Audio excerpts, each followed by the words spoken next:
Okay,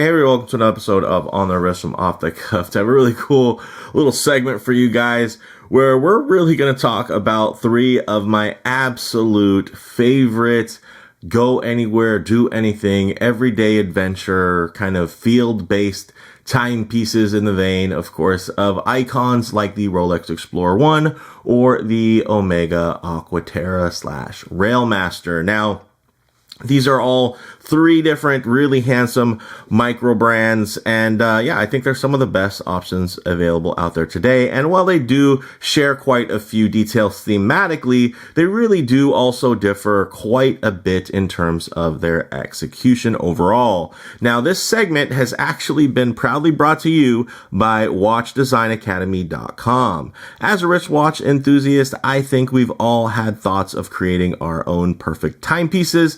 And with the, recent surge of new micro brands and exciting collaborations overall, I think it's more enticing than ever to really follow those passions. So whether you're building your own brand or just developing your dream watch, Watch Design Academy has you covered. But more about that later. Today we're going to be talking about the Traska Summiteer, the Baltic Hermétique, and the Ocean to Orbit Lhotse. And they are, again, they're all in blue dial configurations. They all are configured on their steel bracelet options. And they all do things a little bit different, but I could easily see somebody cross-shopping these three watches against each other because they're just that good for different reasons. In the same way you might be cross-shopping and, a Skyfall Aquaterra against a Rolex Explorer 1 or maybe even a, Tudor Ranger or, the Black Bay 36 or something like that, right? So there's a lot of different options out there, but I feel like these three, again, are just some of my favorite, especially for this year in 2024, in terms of what's come in and out and across my table here as I've been doing these reviews for you guys. So big shout out again to WatchDesignAcademy.com for sponsoring this segment. But with all that said, let's go ahead, zoom the camera out, get these pieces in hand, and take a closer look. All right, guys, so let's go ahead and start off with, I would say, probably the oldest model here, although in its newest iteration, which, knowing Traska as a brand, their ownership that runs this brand, they're always looking to improve. And this latest 5th generation Summiteer is really something else. This has that midnight blue dial, as you guys can see, and within the more later generations, you guys are going to recognize that they do the 3D Lume blocks, which I think look fantastic and do add great dimension as well as a bit more design, just a little pizzazz and more differentiation against your typical 369, Explorer style dial, especially when you do have still that nice 3D kind of inset area, almost creating a little bit of a sector separation around the on the inner ring of the edges of the hour indices. So I think it looks great. This one goes for $650 direct, and yeah, it's a looker. Some of the standout qualities are going to be the hardness coating on here, which adds another extra 1,000 hardness Vickers. Typically stainless steel is going to be 200 hardness Vickers. This is going to be hard up to 1,200 hardness Vickers, which I think is outstanding. Also, you're going to get the latest iteration of their toolless micro adjusting clasp, which is going to be a standout in this particular, trio of watches, and it looks good, works good.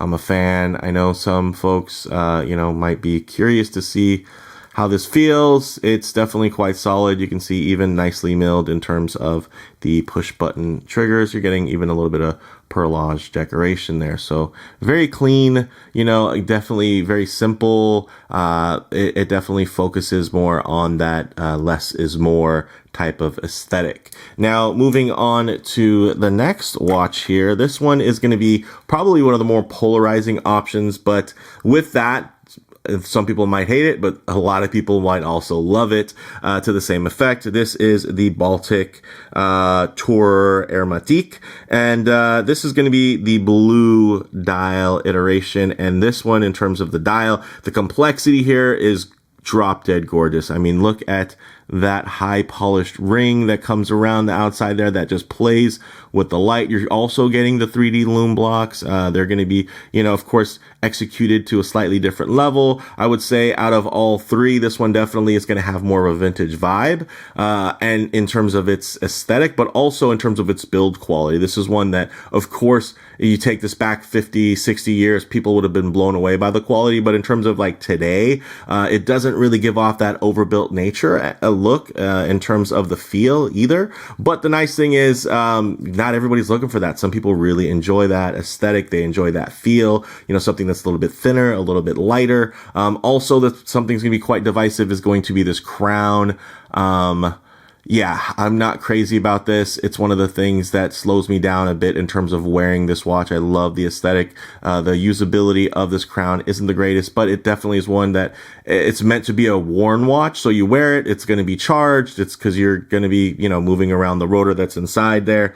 Guys, this watch goes for about $658 US, and that's roughly, of course, with the exchange rates currently, and that is on this beautiful flat link bracelet. And that's another thing that stands out, is you're going to get a lot more polish on this. So in terms of versatility as a particular, dress up or dress down, although I think all three of the watches do a great job in terms of being that kind of go anywhere, do anything. This one definitely gives you a little bit more of that kind of dressy aspect. You put this on a strap, a leather strap, and I mean, this is going to basically turn into almost a dedicated dress watch as well. But on the bracelet, I mean, it definitely gives you those adventure vibes, which I definitely can appreciate. Also, out of the three, this is the only one that has a push-pull crown, but of course, you're not going to have to worry about the crown because it's hard to pull out. So you're not going to accidentally leave your crown out. So you don't necessarily need a screw down crown, because it also is packing really nice build quality here. That's going to give you, it's built to a tight enough tolerance where even with a push pull crown, it still has 150 meters of water resistance or 15 atmospheres. And this is a good looking watch. It's a little bit on the smaller side versus the other two at just 37 millimeters, where the other two were going to be, in that 38.5 range, which I find to be my personal sweet spot. But this dial, this aesthetic, and the brand Baltic in general, they're really doing great things in terms of kind of building that ecosystem of just really desirable vintage inspired pieces. So this is definitely leaning a lot more into that mid-century aesthetic, and it works for the brand. But if you wanted to go in a new direction that's going to feel a lot more contemporary versus both of the other options here, guys, check this beauty out from newcomer Ocean to Orbit. They're an Australian brand, and these watches are Swiss made versus, of course, French brand, American brand. And yeah, there's something special about this watch. It just, you can feel the vibe that it was designed by, one, people who understand design, and two, folks that are absolute watch enthusiasts. So this Lhotse in the blue steel colorway, these they're more expensive than the other two options at $895, but it also is Swiss made. So some of you will value that, some of you won't. It's going to have all the bells and whistles like you would see elsewhere, but you're not going to get that toolless micro adjust clasp, which I feel like with this kind of more modern contemporary setup, it would have really fit nicely there. You're not going to get a hardened coating like you would with the Traska. You're not going to get quite the lights, vibrant wear that you would get with this Baltic, but you're going to get something that definitely is going to feel just really well curated in terms of a lot of these design cues, right? Like I have my Neo Vintage Railmaster that I absolutely love, and this gives me so many of those vibes when I have it on wrist, whether it be this nice kind of short, fully articulated 3-link bracelet, or just the general kind of case shape. there's a lot going on here, and it's executed to a very, very high level. So this is not going to be mistaken for a vintage piece. This one is really one where you're going to be, you know, committed to this idea of precision and robustness. And I think it just does that really well, even down to things like that applied logo and that vertically brushed blue dial, which is going to be extremely dynamic, of course, by comparison to a watch that's meant to be, you know, very clean and classic, and another that is meant to, you know, be still quite refined and have visual interests in other ways and attributes besides the finishing on the dial, more so about the layout of the dial. Here, you're gonna have that beautiful finish and a little bit more traditional way of setting up, you know, just basic applied indices versus having kind of the 3D style and then kind of a mixture of 3D with additional scales and everything really tying in beautifully. But this is a newer watch. I really enjoy it. You're getting screw down crown like you would with the Traska, but you're not going to get the hard coating. But you're going to get something with a nice thin profile, nice Swiss movement here. This is the STP 121. So don't be too alarmed, because I know most people, when it comes to the STP movements, you like to, you know, kind of stick towards the higher end stuff. That's for me, I'm the same way in terms of like what Zodiac used versus some of the other movements. But this is actually a newer movement, the STP 1-21, and it's a no date movement, which is great. It actually replaces the older STP 1-11, which is just an ETA 2824 kind of SW200 clone, quote unquote. So they did make some improvements from some of those original growing pains, and I've had nothing but, you know, good experience with this piece thus far. But yeah, so that's kind of your intro to all three of these bad boys here. Maybe before we even dive deeper, why don't you guys let me know what your thoughts are down in the comments below. I'd love to get these on wrist, but before we dive into the on wrist section, let's get a quick word from today's sponsor, Watch Design Academy. Introducing Watch Design Academy, your step-by-step guide to mastering watch design, from initial sketches to stunning 3D models. Perfect for brand owners and aspiring designers, our course teaches you how to design independently, saving time and costs. Create production-ready designs and gain complete control over your brand's vision. Join Watch Design Academy today and transform your watch ideas into reality. Enrollment is open. Start designing now. Okay, hey, big thanks again to Watch Design Academy. And, you know, if any of you are interested in learning more, I'll definitely leave a link to their website down below in the description. And don't forget to use a special discount code MARK10OFF to save 10% off when joining the Watch Design Academy. So guys, here we go. 7.5-inch wrist. We'll start with the biggest, most modern watch here. And I mean, even at 38.5, it's really well balanced, but it does have a great amount of wrist presence due to the shape here, the contours. This looks really, really great. Now, on the other side, we got something a little bit smaller, a little bit more classic, a little bit maybe even more versatile in terms of the other direction, right? Not just casual wear, but dressy wear. This is probably going to be the one that's going to have the highest threshold in terms of being able to dress it up, while maybe not the highest threshold in terms of dressing it down. But man, that is a good looking watch. Look at the thinness there. Look at the profile. And again, the design wise, the crown is quite intoxicating. It's just in actual use. You know, you're just going to have to kind of get used to giving it a good little shimmy shake, to get it going, if you haven't, you know, worn it in a few days, versus just giving it a quick wind up. But man, that is just the dial, the complexity there, the layers, you know, it's just, there's definitely levels to that setup, and it just looks quite gorgeous. Now, here, of course, we have next is going to be the, if I get it to focus, there we go, is going to be somewhere in the middle, right? You have something that's going to be more classical, you have something that's going to be more contemporary, and then you have something that kind of straddles the line of both, while also giving you really, really precise finishes and build. Now, look at just how sharp the transitions are and the milling is on that end link. Okay.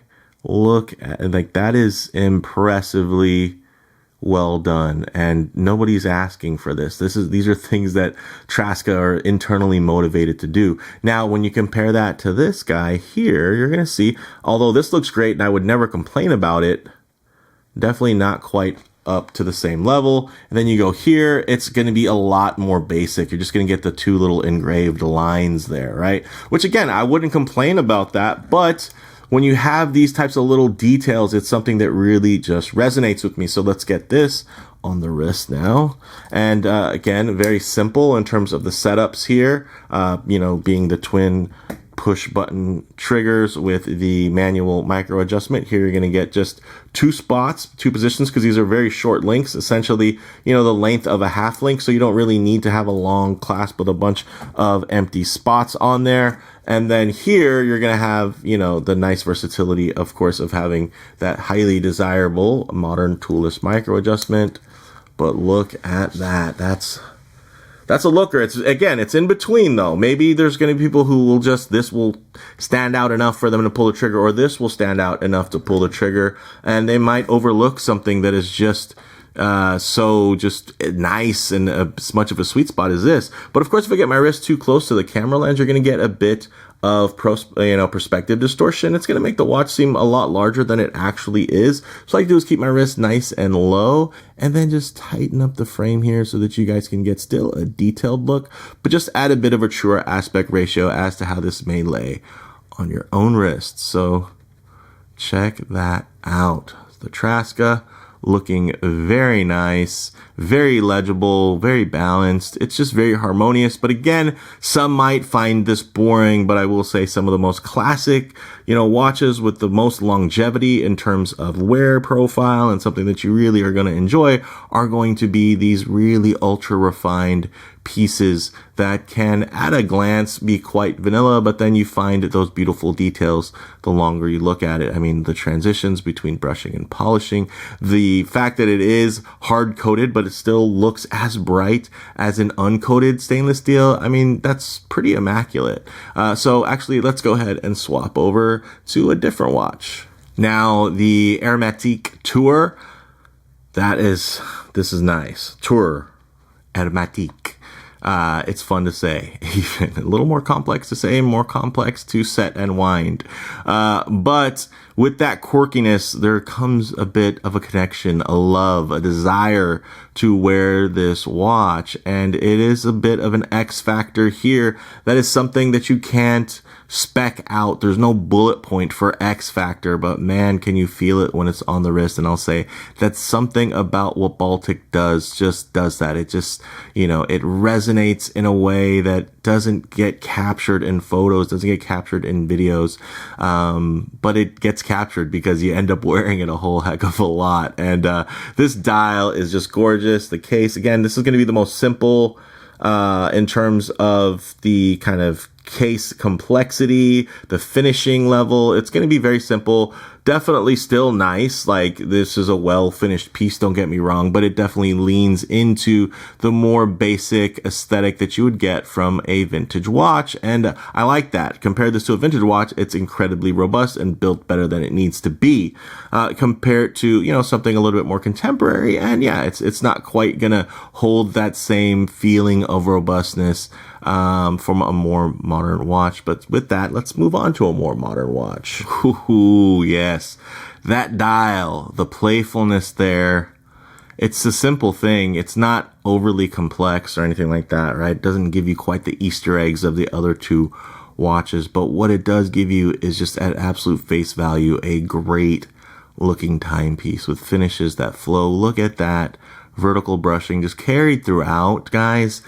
The case profile, beautifully thin, beautifully signed crown. I do like the branding. I know the branding, not everybody's crazy about it. Ocean to Orbit might just be too long for some folks or whatever it may be. I think it looks great. I love that applied logo as well. I think everything laid out is beautiful. And again, this one doesn't give me as much hesitation in terms of it maybe being mistaken for another watch. Like, this looks very much like a great watch that's doing its own thing. It's a lot more contemporary, especially in a world right now where so many vintage inspired reissues are really just kind of the kitten's whiskers. People love those. I do personally. I mean, look at my own collection over the years. I love a good vintage inspired watch with a ton of heritage. I do also love when people recast that timeline and they're able to create kind of a new classic in a way that feels a little less derivative, a little less formulaic,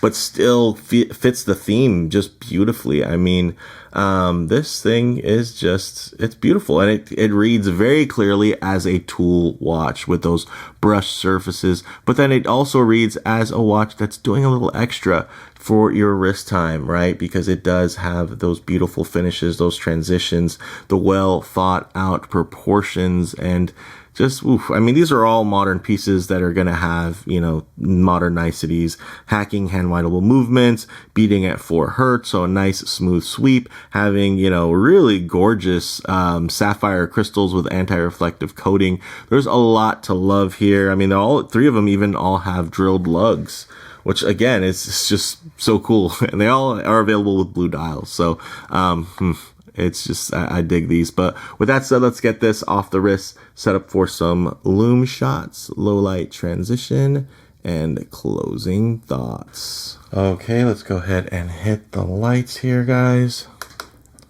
Hey, look at that Lume. I mean, they all absolutely do the job here. I am just impressed. And yeah, I mean, these look great. They're not dive watches. They don't need to be ultra legible like this. And I just appreciate that they understand that, hey, this is one of the measures that, watch enthusiasts look for. Hey, if the application of Lume is good, that's going to say a lot about the things you can't necessarily see that aren't standing out on the dial. But one thing I always like to work in is going to be a bit of a low light transition, because you're not always going to be out in the middle of a field enjoying direct sunlight.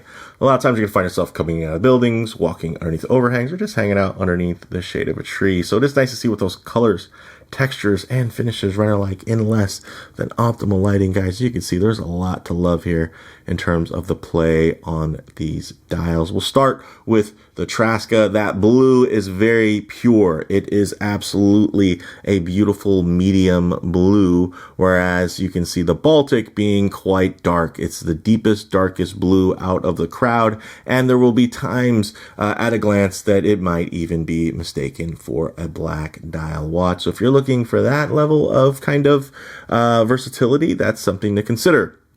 Whereas, when it comes to light play, the most dynamic is definitely going to be the Ocean to Orbit. Look at the way that vertically brushed dial, it goes from here, talking midnight blue, almost black, to bright, vibrant. It's brighter than the brightest watch, and it's darker than the darkest watch at the same time, right? Because of the shifting there. Whereas these other two are going to give you maybe a little less range in terms of that visual play, but it's also going to give you more consistency. So if you're looking, if you love that Traska blue, that really true blue, then you're really going to want that, or if you really want that deep, dark Baltic blue there, then again, that could be what you're looking for. If, hey, maybe you're just somebody who is going to want it to do a little bit of a light show and a little play, then that Ocean to Orbit is just the business, guys. And you can also see the case finishing, beautiful there, the consistency of the uniformity and the way that the light is gliding over the brushed surfaces on these watches. Everything is absolutely up to snuff. None of them, again, although there are levels to the execution here, I would say none of them are subpar. All of them deliver, especially thematically for what they're trying to accomplish.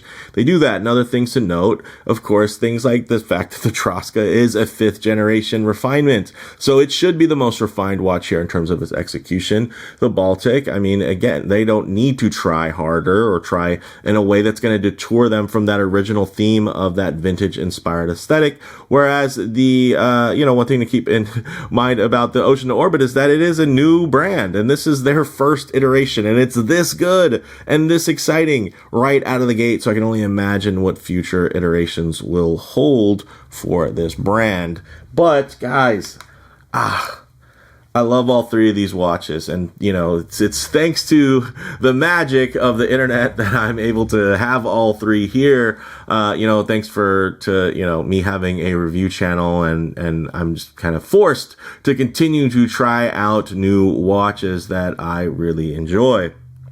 So yeah, it's tough. I would say in terms of the dials, it's a toss-up, right? If you want something clean and just really uncluttered and quite serious, I think the Traska is a great way to go. If you want something that's going to be quite ornate and complex, I think the Baltic's a great way to go. If you want something quite dynamic, you know, with a lot of personality, then I think the Ocean to Orbit really stands out, right? I think in terms of the refinedness of the execution, the fully loaded nature in terms of specs, then the Traska pulls ahead a bit. But you know, being a more refined package, having the toolless micro adjust clasp. But then when it comes to purity of design, then you have something like the Baltic, where again, it just sticks to its guns. It's unapologetically vintage inspired, and it inspires those feelings. And so much of a watch wearing experience is based around emotion, right? And this is a watch that you can get emotional about. So I really like that. And then you have something where it pulls on kind of both sides, right? It's objectively really well built, stand out, feels fantastic. But then at the same time, subjectively, it's such a cool story, right? These guys, they put the prototype, you know, on somebody's wrist. They go and climb these tall peaks. I mean, they're designers, right? They're designers out of Australia. That's so unique. And then, then these are made as Swiss made. And, it's just one of those things. And they're all different. Of course, the numerals, the 369 does make you think very Rolex Explorer. You add the 12 there, it's less, right, from the Baltic. You know, it doesn't necessarily look as quite as, you know, possibly derivative, although I do think the Traska does enough. You know, it is something that you'll wear that, and there's always going to be the thought of somebody might mistake this for an Explorer. Not so much the case with the Baltic or the Ocean to Orbit. They're definitely going to be on the opposite sides of the spectrum, of one being quite modern and contemporary, and the other being quite vintage inspired. Like the Baltic might be mistaken for a vintage watch until you start seeing some of these details, and you'd be just blown away. Like if a vintage brand did that watch would be hyper expensive, because the dial itself, the level of complexity that they've done and then been able to execute, is really fantastic.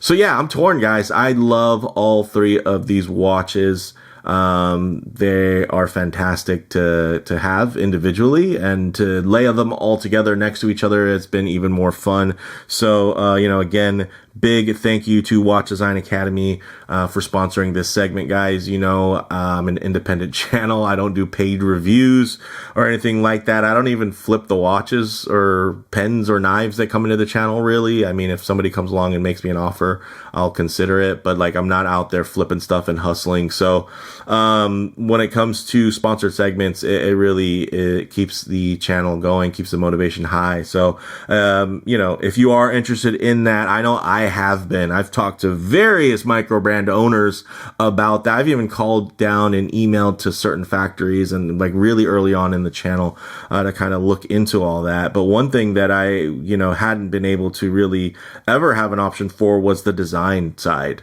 right? Like you can get quoted, you can have somebody else try to figure it out while you're explaining it on the other end of the phone. But to have the idea that, hey, I could, do a couple of courses and I could learn how to understand these tools. And as somebody who, I can draw, but I mean, I can't draw, a formal design sketch or anything like that is going to have the right proportions and lines and everything like that. So that idea I love, and I'm definitely appreciative of, of Watch Design Academy for reaching out. So with that said, let me know what you all think down in the comments below. Which watch resonated with you? Did any of them fall short, fall flat, miss anything? And again, this is just a roundup. I've done individual reviews on each of these watches. It's in the channel history. So if you do want to get a closer look and dive deeper, feel free to click through my history. It does help the channel. Hit like, hit subscribe if you haven't already. And I'll see you guys in the next one. Thanks, guys.